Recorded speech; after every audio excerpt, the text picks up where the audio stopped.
So, magandang umaga po sa lahat.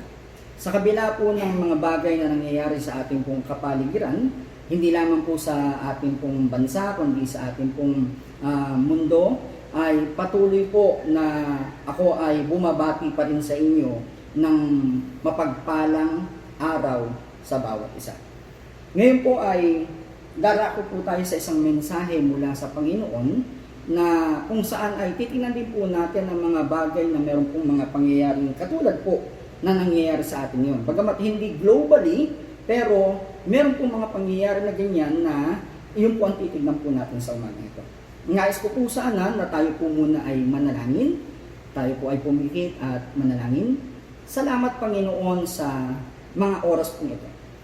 Sa kabila po ng mga bagay na nangyayari, salamat pa rin sapagkat kayo ay Diyos na makapangyarihan, kayo ay Diyos na aming masasandalan. Dalangin po namin sa mga oras na to, God, samahan niyo po kami sa gawa nito, samahan niyo po kami, Panginoon, at patuloy na bigyan kami ng lakas na loob, bigyan kami ng pag-asa, Panginoon, sa mga bagay na nangyayari sa mundong ibabaw. Salamat po, Panginoon. Samahan niyo po kami sa gawa nito mula po umpisa hanggang sa matapos. Sa pangalan ni Jesus. Amen. Babasahin ko lamang po sa Bilang chapter 21 verses 4 hanggang 9. Ito po ang sinasabi. Mula sa bundok ng Hor, nagpatuloy ang mga Israelita patungong dagat na pula upang iwasan ang Edom. Subalit nainip sila sa pasikot-sikot na paglalakbay, nagreklamo sila sa Diyos at kay Moises. Inilabas mo ba kami sa Ehipto upang mamatay lamang sa ilang na ito? Wala kaming makain ni mainom. Suyang-suya na kami sa walang kwentang pagkain ito. Dahil dito, pinadalhan sila ni Yahweh ng mga makamandag na ahas at maraming mga Israelita ang natuklaw ng mga ito at namatay. Kaya lumapit sila kay Moises, sinabi nila, nagkasala kami kay Yahweh at sa iyo. Ipanalangin mo kami na kanyang paalisin ang mga ahas na ito. Nanalangin nga si Moises para sa Israel. At ganito ang sagot sa kanya ni Yahweh. Gumawa ka ng isang ahas na tanso, ilagay mo iyon sa dulo ng isang mahabang kahoy, sino mang natuklaw ng ahas at tumingin doon ay hindi mamamatay.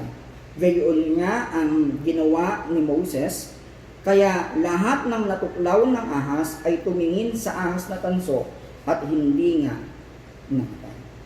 Mula po dito, nais ko po sanang bigyan ng pansin, ang tema po ng ating pong mensahe sa mga oras na to ay ang Diyos ang may control. Sa kabila po ng COVID-19, sa kabila po ng mga quarantine sa Pilipinas, dalawang linggo na po ang nakakalipas. So, marami po naiinip sa bahay, marami po mga natatakot. Pati nga po pala mga doktor ngayon mga nurses, mga medical na mga tao na kung saan ay nagtatrabaho nga po sa ospital ay nilalayuan na. Nagkakaroon na ng discrimination. Bakit? Natatakot po sila na baka mamaya yung mga doktor na yon ay meron pang mga nahawa na rin at sila ngayon ay mahawa dun sa mga doktor. So, maraming natatakot. Meron pong mga nagpapanik buying. Pero sa kabila po ng yan, kung titingnan po natin sa mensahe natin, ang Diyos pa rin ang may control. So, puntahan po natin unang puntos. Ang sabi po dito, ang Diyos ang nagko-control sa lahat ng sitwasyon. Mula po doon po sa ating pong binasa, ang Diyos ay nagpadala ng ahas. So, siya po ang may control. So, pinapakita, ang Diyos ay makapangyarihan. Sabi nga po sa Deuteronomy 32:39, ang sabi po dyan, alamin ninyong ako ang Diyos. Oo, ako lamang. Maliban sa akin ay wala nang iba pa. Ako'y pumapatay at nagbibigay buhay. Ako'y sumusugat at nagpapagaling din naman. Wala nang makapipigil anuman ang aking gawin. So ang Diyos makapangyarihan. Siya nga po nagpadala ng ahas dun sa ilang para sa mga Israelita. Siya po ang nag-aayos ng lahat ng bagay, nagko-control ng mga sitwasyon sa buong mundo. At narito po sa COVID-19 na yan, sa pandemic na nangyayari sa buong mundo, ang Diyos din naman po ang may control. Kung titingnan pa po natin, ay wala pong nangyayari sa mundo na hindi po niloob ng Diyos. It's either na ang Diyos ang direktang nagpadala. Katulad po ng ahas, siya po ang nagpadala ng mga makabandag na ahas. Masasabi rin po naman natin na ang Diyos ang siyang pwedeng sabihin po natin na nagpadala ng virus na yan, ng COVID-19 na yan. Pero yung sa isang banda, pwede rin naman na ang Diyos ang nag-allow. Inalaw ng Diyos. Bakit? Dahil nga po sa katigasan ng ulo ng mga tao, inalaw din naman ng Diyos na mangyari ang mga bagay na yan. So katulad po sa panahon ni Job, sabi ng Diyos kay Satanas, nakita mo na ba yung lingkod kong si Job? Ano sabi ni Satanas? Kaya ka lang naman pinaglilingkuran niya kasi ikaw ay nagbibigay ng proteksyon sa kanya. Tanggalin mo proteksyon mo sa kanya at makikita mo, isusumpa ka niya.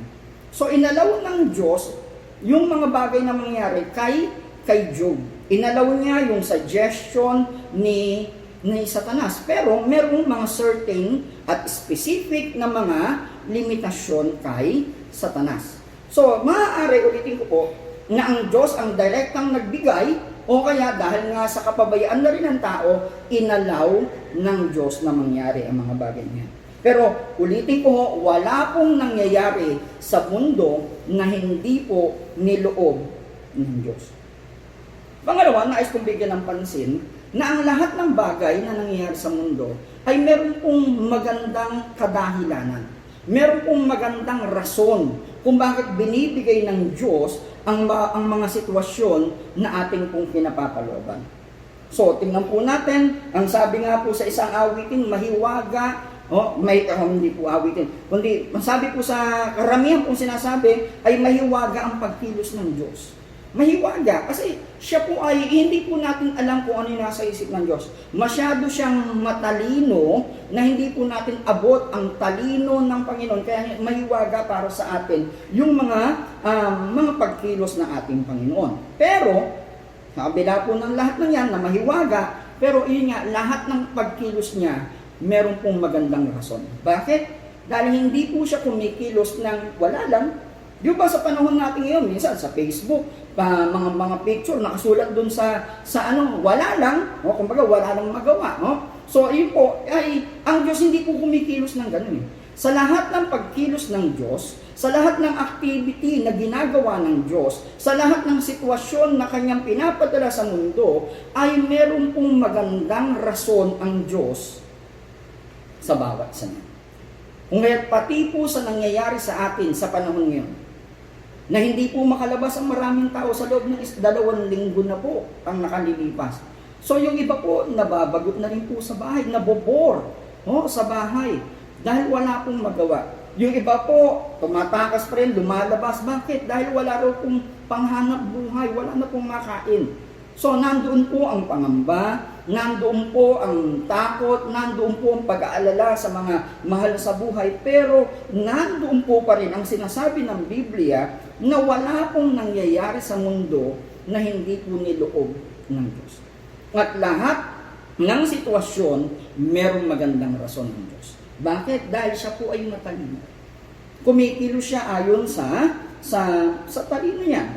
Ang sabi po sa Biblia, sa Lucas 11:49, dahil dito'y ang Diyos sa kanyang karunungan ay nagsabi, magsusugo ako sa kanila ng mga propeta at mga apostol, ang ilan ay papatayin nila at ang iba namay uusigin. So dito po sa umpisa ang sabi po, dahil dito'y ang Diyos sa kanyang karunungan ay nagsabi. So wala pong pagkilos ang Diyos nang hindi po ayon sa kanyang karunungan. Dahil siya ay matalino, siya ay marunong, lahat ng bagay na nangyayari sa mundo, Lahat ng sitwasyon na nangyayari sa atin sa mga oras na to, sa bawat pamilya nyo, ano pong mga kinakaharap nyo pang ibang mga problema sa mga oras na to, ang Diyos, ang nagpapakita po talaga na ang Diyos ay meron pong magandang rason sa lahat namin. Kung hindi pa po natin alam kung ano yung rason na yun, maaari talaga, hindi pa rin natin alam kung ano yung rason na yun, pero yan po ang dapat natin pagtiwalaan, na merong magandang rason ang Diyos sa bawat sitwasyon na ating kinakakalooban. Tingnan pa po natin, ang sabi po sa Jeremias chapter 10 verse 12, nilikha ni Yahweh ang lupa sa pamamagitan ng kanyang kapangyarihan. Lumitaw ang daigdig dahil sa kanyang karunungan at iniladlad niya ang langit sa bisa ng kanyang kaalaman. So dun sa gitna, sabi po, lumitaw ang daigdig sa kanyang karunungan. Talagang marunong po ang Diyos sa pagkakalikha niya sa universe, sa pagkakalikha niya sa bawat isa sa atin, marunong po ang Diyos. At kung bakit po dumarating tayo sa sitwasyon ng pandemic na katulad nito, tandaan po natin, marunong po ang Diyos. Meron siyang maganda at matalinong dahilan kung bakit po nangyayari sa atin ang mga bagay na ito. Bukod pa dyan, kung titignan pa rin po natin, ang sabi po ay, ano po yung magandang reason? Dito po sa bilang sa ating pong binasa kanina, ano po yung magandang reason? Ang unang-unang makikita nating magandang reason ay para parusahan yung mga taong masama. Tandaan po natin, ang sinabi po dito sa ating binasa kanina ay nainip sila sa pasikot-sikot na paglalakbay, nagreklamo sila saan? Hindi lang po kay Moses Ang sabi po, nagreklamo sila sa Diyos at kay Moises. Tingnan niyo pa ho ang sinabi talaga nila. Nilabas mo ba kami sa Ehipto upang mamatay lamang sa ilang na ito? Wala kaming makain ni mainom. At tapos yung binibigay sa kanilang pagkain ng Diyos, yung mana, ano pa ho sabi naman nila doon? Suyang-suya na kami sa walang kwentang pagkain ito. Imbis na magpasalamat, nagpo-provide ang Diyos ng pagkain sa kanila, gigising na lang sila sa umaga, nandoon ang mana, kukolektahin nila, kukunin po nila, meron silang makakain sa maghapon, pero nagsawa pa. Suyang-suya pa. At tapos, ano pa ho sabi nila? Walang kwentang pagkain. Ganun po katigas ang ulo nila. At dahil sa matigas ang ulo nila, dahil sila ay mga reklamador, dahil sila ay walang satisfaction. Dahil po doon, pinadala ng Diyos ang mababangis na ahas. So sa mga oras po natin ito, sa panahon po, bago po dumating ang COVID na yan, tingnan po natin ang sitwasyon na ating pinapapaloob. Maraming tao, walang kasiyahan, walang satisfaction. Masaya lang sila sa habang may kabarkada, habang kasama nila, pero nandun po wala pong satisfaction, parang kulang pa rin. At tapos ano ho nangyayari? Katulad po ng mga Israelita, reklamo ng reklamo. Nandiyan na po ang mga gobyerno, ang mga nasa pamunuan ng gobyerno natin, kumikilos na para mapanatiling safe ang ating pong bansa. Pero ano ho nangyayari pa rin? Reklamo pa rin ng reklamo. Ganon din naman po sa panahon nila ay nagpadala ang Diyos ng problema. Nagpadala ang Diyos ng isang sitwasyon para sila ay maparusahan.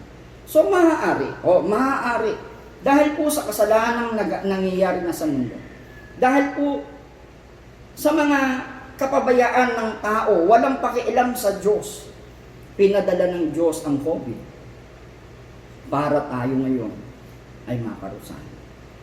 Pero bukod po dyan, hindi naman po lahat ng Israelita nagkasala Meron pong mga Israelitang nanatiling tapat sa Diyos, pero kung titingnan din po naman natin, sila rin ay naapektuhan nung pong problema na yun. Nagpadala ang Diyos ng maraming mga makamandag na ahas. So hindi po sinabi, yun lang mga reklamador, yun lamang mga suwail, yun lamang pong mga makasalanan ang tutuklawin nila. Hindi po Siyempre kahit na yung pong taong matuwid o taong makasalanan, basta nalapit dun sa ahas, tutuklawin sila.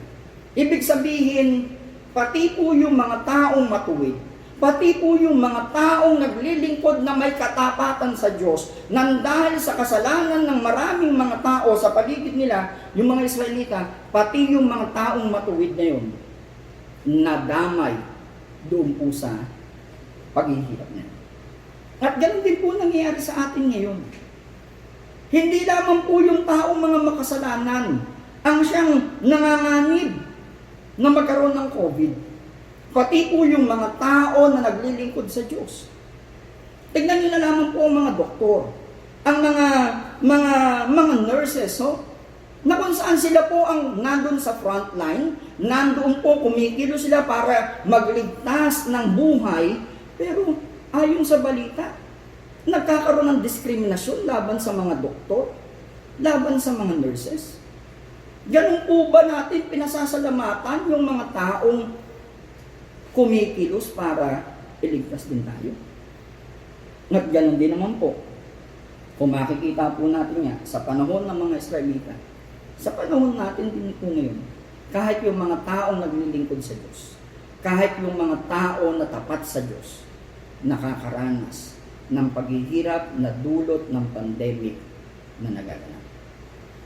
Whether unbeliever o believer, lahat tayo apektado. Lahat tayo apektado. Bakit po nangyayari ang bagay niyan?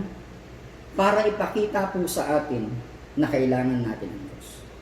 Ang sabi ni Moses doon po sa isang awit na kanyang sinulat, teach us, sabi niya, help us to number our days. Tulungan niyo kaming malaman kung hanggang kailan ang aming buhay sa mundo. Para daw magkaroon sila ng katalinuhan at magkaroon ng takot sa Diyos.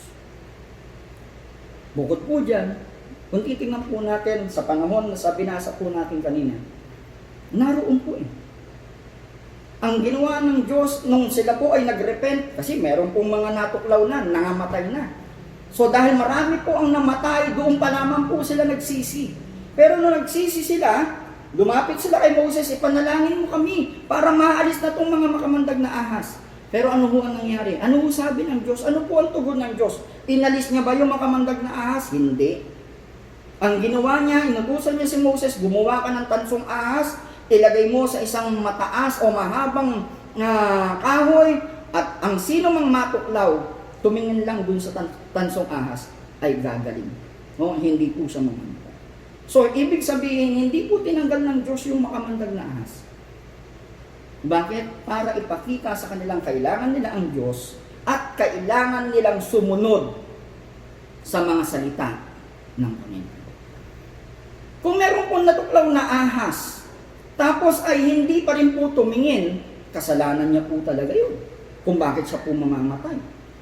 Pero kung siya ay tinuklaw ng ahas at tapos tumugon siya sa utos ng Panginoon na tumingin dun sa tansong ahas, siya ay mabubuhay. So pinapakita rin sa atin sa mga oras na to, bumalik po tayo sa salita ng Panginoon. Maraming tao ayaw magbasa ng Biblia. Minsan kahit nga po Kristiyano, ang tagal ng Kristiyano, pero kung tatanungin mo, nabasa na ba ang buong Biblia from Genesis to Revelation? Hindi pa rin po nababasa ng iba, ng karamihan. Bakit po? Ang salita ng Diyos ay magbibigay sa atin ng liwanag. Ang salita ng Panginoon ang nagbibigay sa atin ng gabay. Ang salita ng ating Panginoon ang nagbibigay sa atin ng pag-asa. Lalong-lalo na sa panahon natin ngayon na mayroong pandemic, salita ng Diyos ang pag-asa natin. Pakinggan natin, sundin natin ang salita ng Panginoon upang sa ganon ay tayong lahat ay hindi mapahamak, hindi lamang sa panglupang katawan, kundi lalong-lalo na ang ating mga kaluluwa. Kasi kung titingnan po natin nung ako po ay putol ang aking braso, 6 dalibs ko po ang tanggal, dahil po sa cancer. Ang sabi ng mother ko nung ako ay nasa ward na, hindi niya raw matanggap. Ang dami raw nag-pray. Siyempre ako mismo nagpe-pray ng gusto. Marami rin daw po nag-ayuno, nag-fasting. Siyempre ako rin naman po nag-fasting para sa aking kaligtasan. Para sa kaligtasan ng aking braso. Pero ano mo nangyari? Naputol pa rin. Kaya ang sabi ng mother ko, ang dami nag-pray, ang dami nag-fasting, pero naputol pa rin. Kaya hindi niya raw matanggap. Ang sabi ko sa mother ko, Nay, kung ako man ay namatay during the operation, okay lang. Dahil alam ko kung saan ako pupunta, langit. Ligtas ako. So kung ako man ay namatay during the operation, langit ang punta ko, walang kalugihan. Pero sabi ko sa mother ko, Nay, hinayaan pa ng Diyos na mabuhay ako. Makita ko kayo ng matagal pa, at yung mga anak ko na makita kong lalaki pa. Ngang tanong ko sa mother ko, ano gusto niyo, Nay? Buo ang katawan ko, pero sandali nyo na lang makikita. O putol nga ang braso, pati aning nerves tanggal, pero matagal nyo pa ako makakasama. Doon po na-satisfied ang mother ko. Doon po natanggap ng mother ko yung bagay na nangyari sa akin. Kaya kahit sa panahon po natin yun, hindi po yung mga unbelievers lang ang pwedeng magkaroon ng COVID. Pero kahit na ang isang Kristiyano, isang taong tapat sa Panginoon, isang taong sumasamba sa Diyos, ang magkaroon ng COVID-19 at tapos sabihin man po natin, sa kasawiang palad, mamatay, hindi pa rin po lugi ang taong. Ligtas pa rin po siya, siya po ay pupunta ng langit. Pero ang nais kong bigyan ng pansin, kahit po mga Kristiyano, kahit po mga tapat sa Panginoon, ay maaari maapektuhan. Pero kung tayo po ay susunod, kung tayo po ay tatalima sa salita ng Panginoon, merong mga bagay na mga magaganda na mangyayari. Punta po tayo sa panghuling puntos. Ang kinagandahan pa rin po, dahil sa ang Diyos ang may control sa lahat ng bagay, siya rin naman po ay sumasagot, tumutugon sa panalangin. Siya po ang siyang nag-utos sa atin na manalangin. Sabi po sa Jeremias 33:3, manalangin ka sa akin, tutugunin kita, at ipapahayag ko sa iyo ang mga bagay na dakila at mahiwaga na hindi mo pa nalalaman. Ang Diyos ang nag-aanyay, manalangin ka sa akin. Anong sitwasyon mo ngayon? Nasa quarantine, walang magawa, manalangin ka sa akin, ang sabi ng Diyos. Ikaw ba ngayon ay PUI o PUM? No? Ikaw ngayon ay nasa ospital o kaya ay nandoon sa loob ng bahay? Ang sabi ng Panginoon, manalangin ka sa akin. Siya ang nag-aanyaya. Siya ang tumatawag sa iyo. Siya ang nag-uutos sa iyo, manalangin ka sa akin. Sa mga oras na to na mayroong pandemic, sa mga oras na to na hindi mo alam ang kabuhayan mo, kung meron pa ba o wala na, ngayon ka tumawag sa Diyos. Manalangin ka sa akin, ang sabi ng Panginoon. At kung titingnan pa rin po natin dito sa screen, ang sabi po dyan, ang Diyos ay sumasagot sa panalangin nino, no? Panalangin ng mga taong matuwid. No? Ng mga penitent kasi. Ano ba ang penitent? Yung mga taong matuwid, yung mga taong sumusunod sa Panginoon. Yung nag-humble ng kanilang sarili para itaas ang Panginoon. Ang sabi po sa Santiago chapter 5 verse 16, kaya nga ipagtapat ninyo sa inyong mga kapatid ang inyong mga kasalanan at ipanalangin ninyo ang isa't isa upang kayo'y gumaling. Ito po ang nais kong bigyan ng pansin. Malaki ang nagagawa ng panalangin ng taong matuwid. Tumutugon ng Diyos, siya nag-aanyaya. Pero ang sinasabi naman ng Biblia, ang pinakikinggan ng Diyos ay yung mga taong matuwid. Mga taong naglilingkod, mga taong sumusunod sa Panginoon. Sumusunod ka ba sa Kanya? Tumutugon ka ba sa Kanyang mga salita? Yung po ang sinasabi ng Panginoon, kapag ka ang taong ganon ang nanalangin, siya po ay pakikinggan mo. Paano na yun kung taong ay makasalanan? Narito po sa pangalawa, ang sabi pa rin po naman dito, ang Diyos ay tinutugon niya ang panalangin ng mga taong makasalanan nga pero nagsisisi na. Ibig sabihin, ang kauna-unahang panalangin ng taong makasalanan na pakikinggan ng Diyos ay yung panalangin niya patungkol sa kanyang pagsisisi. Ang sabi po sa awit 66:18, kung sa kasalanan ako'y magpatuloy, di sana ako dininig ng ating Panginoon. Kung sa kasalanan nagpatuloy daw, kahit na manalangin siya, ano sabi? Hindi daw siya pakikinggan ng Diyos.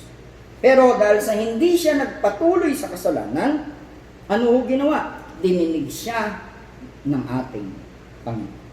Ayon naman po sa John chapter 9 verse 31, ano sabi? Alam nating hindi pinakikinggan ng Diyos ang mga makasalanan. Ngunit pinakikinggan niya ang mga tunay na sumasamba sa Kanya at sumusunod sa Kanyang kaloob. Malinaw po talaga. Hindi pinakikinggan ng Diyos ang panalangin ng taong makasalanan. Ang pinakikinggan niya yung panalangin ng taong matuwid. Kailan nga po pakikinggan ng Diyos ang panalangin ng makasalanan? For the first time na siya ay magsisi, na siya ay i-confess niya ang kanyang kasalanan, na siya ay magpakumbaba sa Diyos, tanggapin ang Panginoon bilang Panginoon at tagapagligtas niya. Iyon po ang unang-unang panalangin niya na tutugunin ng ating Diyos. So maaari marami sa atin ang nananalangin ngayon. Kaya lang, hindi pa rin po yung iba nananalangin ng pagsisisi. Ang panalangin pa lamang po ay, Panginoon, tanggalin niyo po yung COVID. Panginoon, iligtas niyo po kami sa sakit na to. Iyon lamang po ang panalangin. Pero ang nangyari po sa bilang, dun sa binasa natin kanina, kaya po binigay ng Diyos yung mga makamandag na ahas ay para magsisi. Nung sila ay nagsisi, lumapit kay Moses, nanalangin si Moses, dun pa lamang po kumilos ang Diyos para sa kanilang kaligtasan. So sa mga oras na to, sino man po mga nakakapakinig sa akin, nakakapanood sa akin, sa kanilang mga bahay, nagsisisi na po ba tayo sa ating mga kasalanan? Nakahanda na po ba tayong talikuran ang lahat ng ating pong kapabayaan sa ating Panginoon? Tayo po ay magsisi. Layuan natin ang kasalanan. Manikluhod tayo sa Panginoon. Lumapit tayo sa ating Diyos. At tayo ay kanyang hindi niya po tayo itatabi. Tayo po ay tatanggapin niya. Kung kaya't napakaganda, ang sinasabi rin pa rin po ng Biblia, sa ikatlong bagay na to, kaya niyang baguhin ang sitwasyon na kinapapalooban. Ayon po sa awit 30 verse 11, pinawi mo itong aking kalungkutan. Pinalitan mo ng sayaw ng kagalakan. Pagluluksa ko ay iyong inalis. Kaligayahan ko ang iyong ipinag. Meron nga pong awitin, dito rin po kinuha yun, you turned my mourning into dancing, and my sorrow into joy. Na kung saan talagang kayang baliktarin ng Diyos yung mga sitwasyon na ating pinapapanood. May maraming mga taong natatakot, pero kayang palitan ng Diyos, bigyan tayo ng pag-asa. May mga tao ngayon na kung sino-sino sinisisi, ayaw nilang sisihin sarili nila, ayaw nilang magsisi sa kanilang mga kasalanan. Pero kayang baguhin ng Diyos. Maaaring kaya po pinadala sa atin ang pandemic na to, ang sakit ng COVID na to, ay dahil nais niya na tayo ay manumbalik sa ating Panginoon.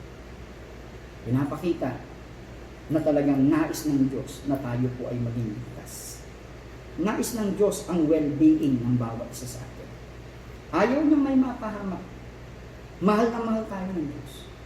Kaya nga po si Kristo ay sinugo niya, naghirap dun sa krus ng Kalbaryo, namatay para sa atin.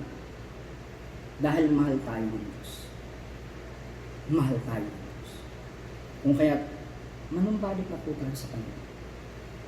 Tanggalin na natin ang katigasan ng ating ulo. At tayo po ay magsisi sa lahat ng ating kasalanan. Sa mga oras na to, inaanyayahan ko na ang lahat pumikit. Tayo po ay manalangin po muna ng panalangin pagsisisi. Tapos saka natin papanalangin ang ating pong kalagayan, ang ating pong bansa, ang pandemic na. Pero panalangin muna natin ang ating pagsisisi. Nawa naging malinaw sa iyo ang mga salita ng Diyos sa umagang ito. Kaya pinadala ng Diyos ang mga bagay na hindi mga magagandang sitwasyon para malaman natin na kailangan natin ng Diyos. Para makita natin ang ating mga kasalanan. Tayo po lahat ay complete at manalangin. Tunay Panginoon, maraming salamat. Maraming salamat po sapagkat ayaw niyo talaga aming mapahamak. Pinakita niyo talagang mahal na mahal niyo ang bawat isa sa amin. Sa mga oras na ito, O Diyos, dalangin ko ang mga kasalanan ng bawat isa sa amin.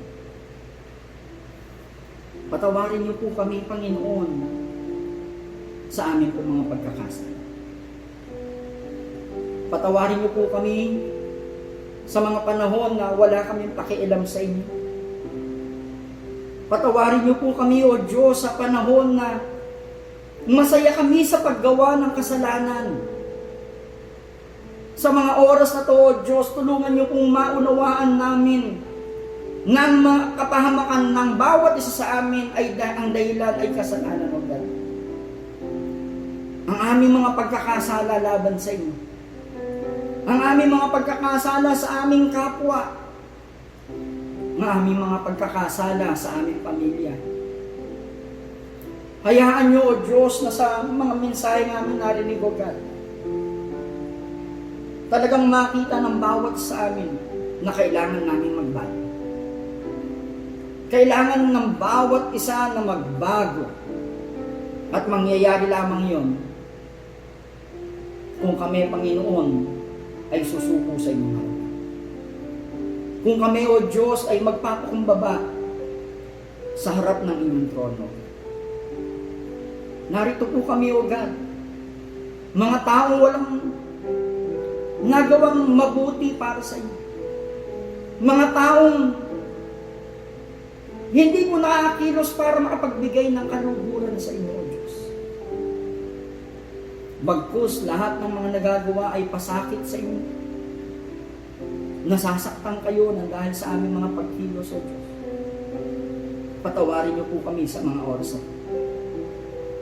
Patawarin niyo po kami, Panginoon, sa lahat ng aming pagkakasala. At patuloy, O Diyos, na talagang maramdaman po namin ang inyong pagpapatawad, ang inyong yakap, ang inyong pagmamahal, ang inyong pagtanggap sa bawat isa sa amin. Salamat. Salamat. Sa mga oras din ito, O Diyos, dalangin po namin, O God, ang pandemic na nangyayari, ang COVID-19 na to na kumakalat talaga sa buong mundo. Dalangin po namin unang-una sa lahat.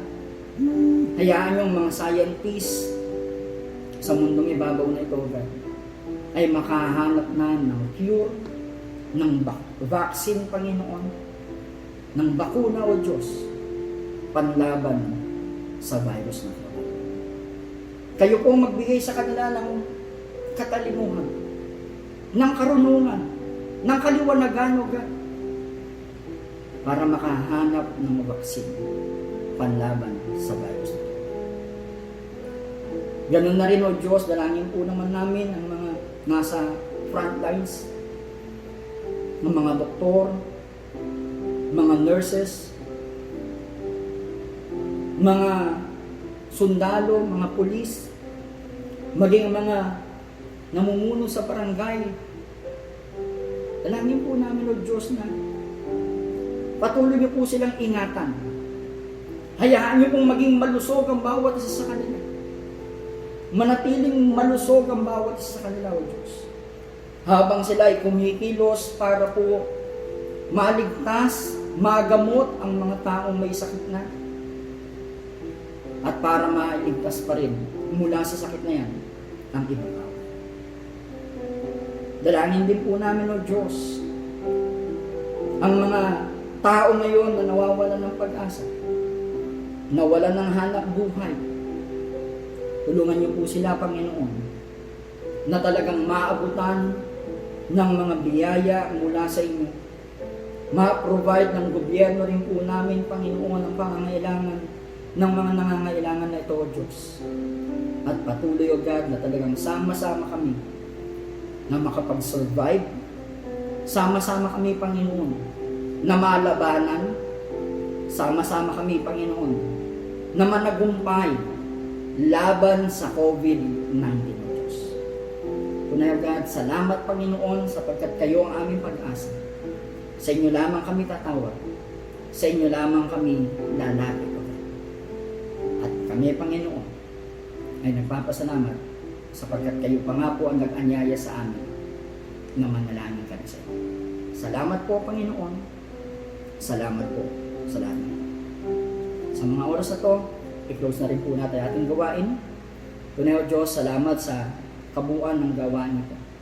Salamat po sa mga taong nakapakinig, nakapanood, Panginoon, ng aming gawain ito.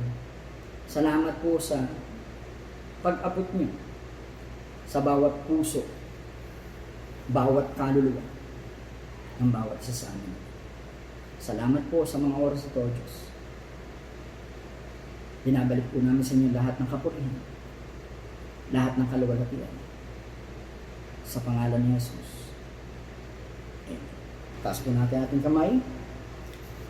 Sa Kanya na makapag-iingat sa inyo upang hindi kayo magkasala at makapaghaharap sa inyo ng walang kapintasan at may malaking kagalakan sa Kanyang kaluwalhatian. Sa iisang Diyos na ating tagapagligtas, sa pamamagitan ni Jesucristo na Panginoon natin, sa Kanyang kaluwalhatian, kadakilaan, kapamahalaan, at kapangyarihan, mula pa noong una, ngayon at magpakailanman,